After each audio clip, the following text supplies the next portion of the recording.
Brought to you by Biz Analyst by Khata Book.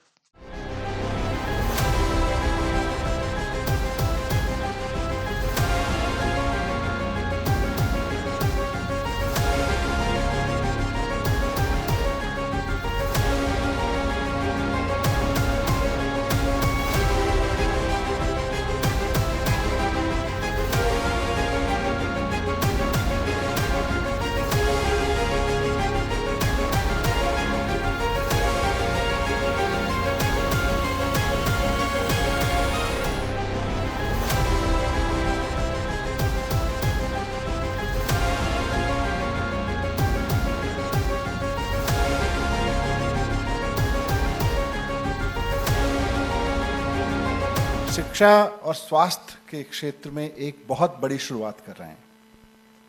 मुख्यमंत्री अरविंद केजरीवाल जी के लगभग 3 साल पहले देखे हुए एक बहुत बड़े सपने को आज हम साकार होने की शुरुआत कर रहे हैं।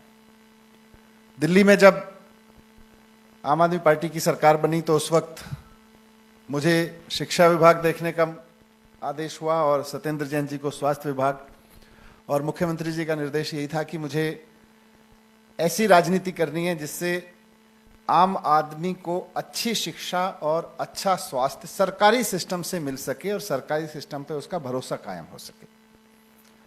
तो ऐसे पैरेलल देखें तो शिक्षा और स्वास्थ्य के क्षेत्र में दिल्ली में बहुत उल्लेखनीय काम हुआ है। देश विदेश के लोग भी इस बात को मानते हैं, देखने भी आ रहे हैं, इस मॉडल्स को समझ रहे हैं। उसमें एक बहुत बड़ा प्रयोग सरकारी स्कूलों में तो जो काम हम कर रहे हैं, सुधार के, बिल्डिंग से लेके और तमाम पढ़ाई के रिजल्ट के कर ही रहे हैं। दिल्ली में पिछले 5-6 वर्ष के दौरान एक बहुत बड़ा प्रयोग हुआ आम आदमी मोहल्ला क्लिनिक का। आम आदमी मोहल्ला क्लिनिक का ऐसे कहने के लिए हमारे देश में पहले भी प्राइमरी हेल्थ सेंटर्स के नाम पे कुछ प्रयोग होते थे, लेकिन वो प्राइमरी हेल्थ सेंटर्स बहुत ही फेल्ड मॉडल था, जिसको बनाने में लोगों का, सरकारों का इंटरेस्ट इसलिए रहता था, सत्येंद्र बताएंगे, सही करेंगे, कि कम से कम एक बिल्डिंग 50 करोड़ की तो बनती थी, 5 करोड़ की। प्राइमरी हेल्थ सेंटर छोटे से छोटे बिल्डिंग 5 से 20 करोड़ की एक बिल्डिंग बनती थी, अलग अलग साइज के हिसाब से।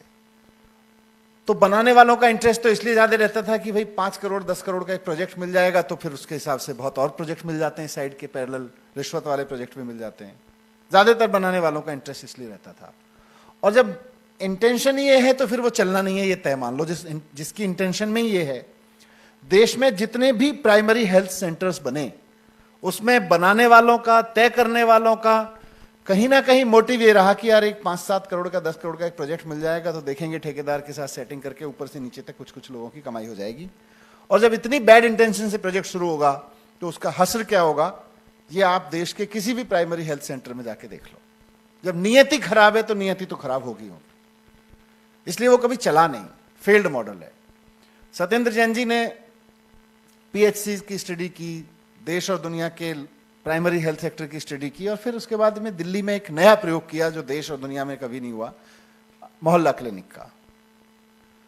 जब ये मोहल्ला क्लिनिक का प्रयोग सफल हुआ और चारों तरफ पूरी दिल्ली में इसकी वाहवाह होने लगी, लोग बहुत खुश होने लगे, तो मुख्यमंत्री जी ने एक और विजन, एक और सपना देखा, एक और विजन दिया कि तुम लोग स्कूल पे अच्छा काम कर रहे हो, ये आम आदमी मोहल्ले मोहल्ले में अपना इलाज करा सकता है, लेकिन कोई आदमी बीमारी क्यों पड़े, बचपन से ही उसको स्वस्थ रहना क्यों नहीं सिखाया जाए।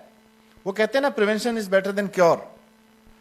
तो प्रिवेंशन करना तो सिखाओ पहले, क्योर से अब आप 50 साल के आदमी को, 20-30 साल के आदमी को बोलो भाई प्रिवेंशन कर ले, तो उसके लिए प्रिवेंशन की डेफिनेशन अलग है। लेकिन पूरे के पूरे हेल्थ सिस्टम में प्रिवेंशन को बहुत साइंटिफिक तरीके से कैसे इंट्रोड्यूस किया जाए, उसके लिए मुख्यमंत्री जी ने यह विजन दिया कि स्कूलों में हर एक बच्चे के लिए आम आदमी स्कूल क्लिनिक बनाओ। और आज पहली आम आदमी स्कूल क्लिनिक और एक साथ 20 की शुरुआत यहां से हो रही है। 20 स्कूलों में भी इसको लोग देख रहे हैं। यह मॉडल इसलिए बहुत इंपॉर्टेंट है, उसके कुछ अंश दुनिया में कुछ स्कूलों में देखने को मिलते हैं कि जब बच्चे स्कूल आते हैं तो उनका 6 महीने या साल या 2 साल या 4 साल में एक बार चेकअप कर लिया जाता है। उनकी आई साइड से लेके उनकी ईएनटी, उनके ब्लड, ये सब सैंपल्स लेके देख लिया जाता है, लेकिन बहुत रेगुलर तरीके से नहीं किया जाता है। और जब तक रेगुलर प्रिवेंशन नहीं होगा you have to depend on cure. तब तक आपको केवल और केवल क्योर पे।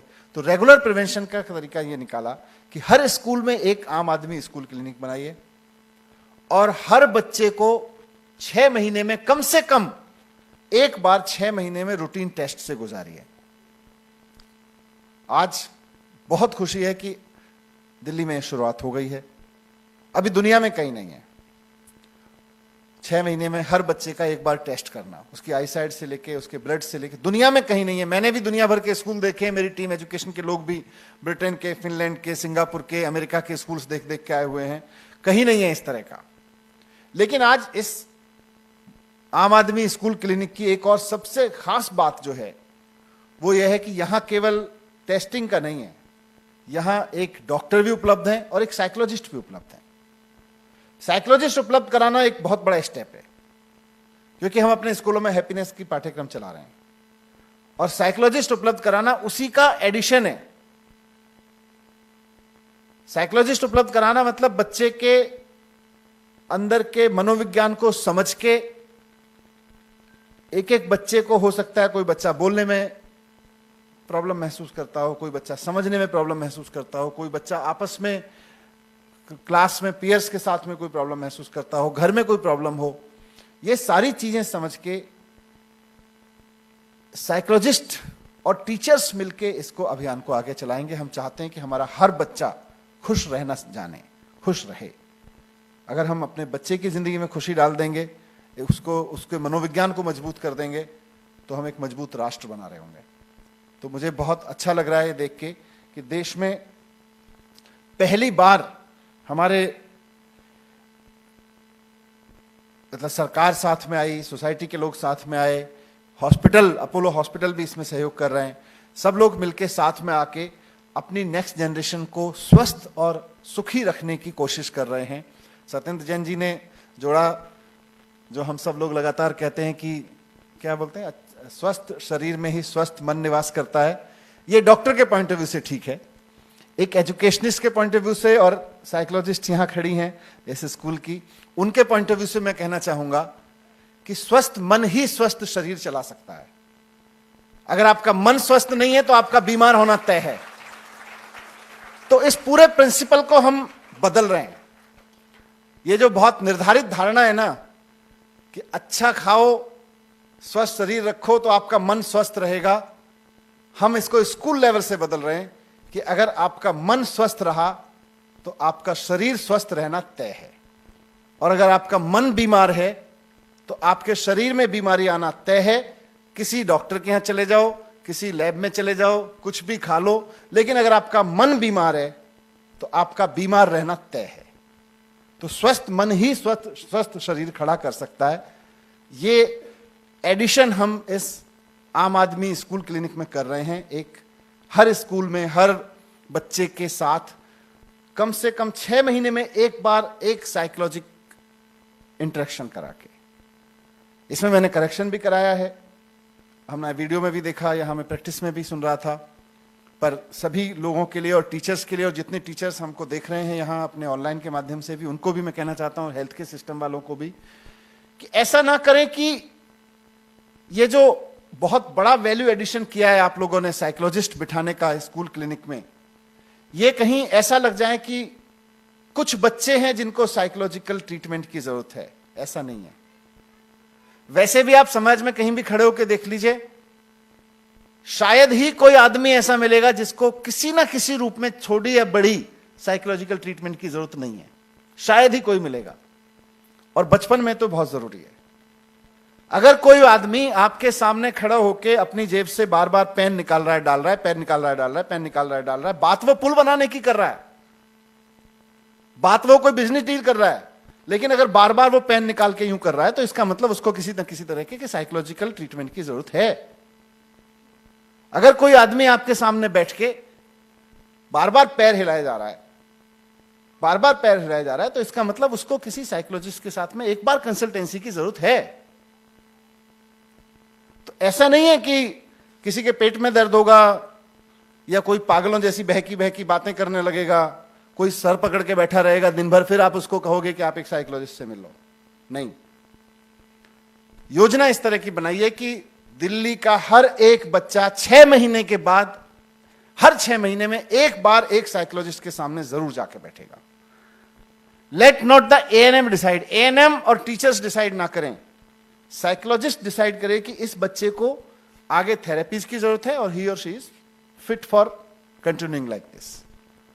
दूसरा, मेरा जितने साइकोलॉजिस्ट इसमें काम करेंगे, और मैं कपूर साहब से भी रिक्वेस्ट करूंगा क्योंकि ये मैनेजमेंट आप देख रहे हैं सारा, और अपने एजुकेशन डिपार्टमेंट के साथियों से भी, कि एक सेशन हर 2-3 महीने में शुरू में, और बाद में इसकी फ्रीक्वेंसी थोड़ा कम कर सकते हैं, साइकोलॉजिस्ट का एक इंटरेक्शन हमारे स्कूल के सारे टीचर्स के साथ भी जरूर कराएं। क्योंकि अभी टीचर्स को भी बहुत हद तक आइडिया नहीं है। टीचर्स को अपना सब्जेक्ट पढ़ाना आता है, टीचर्स को पेडागोजी के बाकी सिद्धांत आते हैं, उनको बहुत एक्सपीरियंस हो गया है बच्चों के साथ डील करने का, लेकिन कहीं ना कहीं बहुत वैज्ञानिक रूप से मनोवैज्ञानिक पक्ष को डील करने का अनुभव, उसकी नॉलेज हर एक टीचर के पास नहीं है। तो अगर हो सके तो इसी प्रोग्राम में इसको भी मैंडेटरी कर दीजिए कि हर स्कूल के सभी टीचर्स का एक एक सेशन इस बात को जरूर होगा कि बच्चों के मनोवैज्ञानिक पक्ष को कैसे देखें, और कहीं कुछ जरूरत पड़ती है तो उसके बाद उसको एक मनोवैज्ञानिक के पास कैसे भेजें। क्योंकि देखिए, आपके बच्चे के हाथ में चोट लगी, आपके बच्चे को बुखार हुआ या उसको छींकें आने लगी, आसान है, 2 दिन दवाई जाएगा, कोई चेकअप कराएंगे, उसके ब्लड सैंपल चेक हो जाएंगे, उसके दवाई दे दी जाएगी, ठीक हो जाएगा। वो इतना सेंसिटिव इशू नहीं है। मनोविज्ञान को खेलना सेंसिटिव इशू है। हम ऐसा ना कर दें, और ये बहुत सावधानी पूर्वक, हमें बहुत पतली धार है, इस पे चलना पड़ेगा। हम ऐसा ना कर दें कि साइकोलॉजिकल इंटरवेंशन करने के चक्कर में हम कुछ और अलग गलत काम कर बैठें। ऐसा ना हो कि क्लास में यह माहौल बन जाए कि जो बच्चा ठीक से नहीं पढ़ पा रहा, मान लीजिए किसी कारणवश, या जो बच्चा कुछ तनाव में, सारे बच्चे और सारे टीचर्स उसके ऊपर पीयर प्रेस, तुमको तो साइकोलॉजिस्ट की जरूरत है, तुमको तो साइकोलॉजिस्ट की जरूरत है। मैं कहता हूं जो ऐसा कह रहा है उसको भी साइकोलॉजिस्ट की जरूरत है, दोनों की जरूरत है। तो इसको बहुत हैंडल विद केयर करना पड़ेगा। ये मनोविज्ञान का मामला है, ये शरीर विज्ञान में उंगली में हो रहे दर्द का मामला नहीं है। तो कोई भी टीचर का एक शब्द, किसी भी बच्चे से सुना गया एक शब्द, किसी भी एएनएम, नहीं तुमको तो अभी थोड़ा गड़बड़ है, तुम थोड़े दिन साइकोलॉजी के साथ ट्रीटमेंट लो, गया हो, अब इनके बस की नहीं है फिर उसको ठीक करना, आपने बिगाड़ इतना दिया।